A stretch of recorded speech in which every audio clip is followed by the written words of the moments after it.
இப்போதைய செய்தியை பார்க்கிறோம். நாளை மாலை 7 மணிக்கு அண்ணா அறிவாலயத்தில் திமுக எம்பிக்களின் கூட்டம் நடைபெறும் என்று அறிவிக்கப்பட்டிருக்கிறது. இது தொடர்பான கூடுதல் விவரங்களோடு செய்தியாளர் அபினேஷ் இணைகிறார். அவரோடு பேசலாம். அபினேஷ், இப்போ கூட்டம் குறித்த விவரங்கள் என்ன? நாளை மாலை 7 மணிக்கு திமுக தலைவரும் முதலமைச்சருமான மு.க. ஸ்டாலின் தலைமையில அண்ணா அறிவாலயத்துல திமுகவின் நாடாளுமன்ற உறுப்பினர்கள் கூட்டம் நடைபெற இருக்கிறது.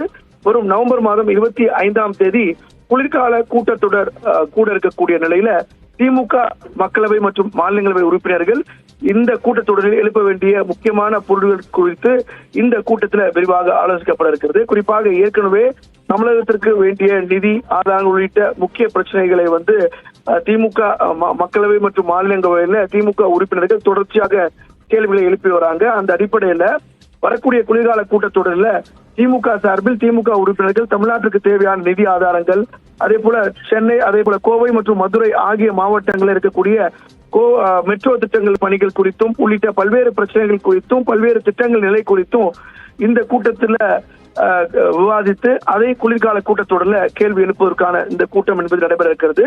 அதற்கான அறிவிப்பை திமுகவுடைய பொதுச் செயலாளர் துரைமுருகன் வெளியிட்டிருக்கிறார்.